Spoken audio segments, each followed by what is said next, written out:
আমরা কষ্ট পেলে অনেক কান্না করি, অনুশোচনা করি, আফসোস করি। হায় হায়!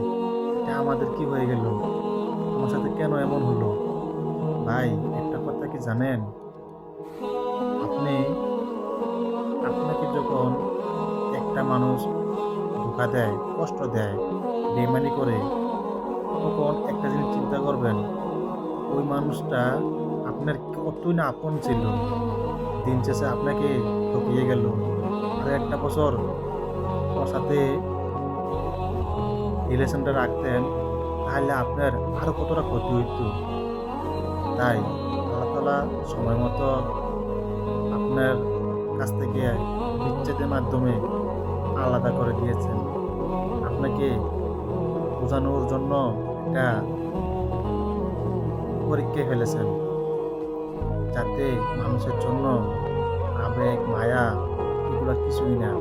মানুষ পরিবর্তনশীল, মানুষ পরিবর্তন হয়ে যাবে।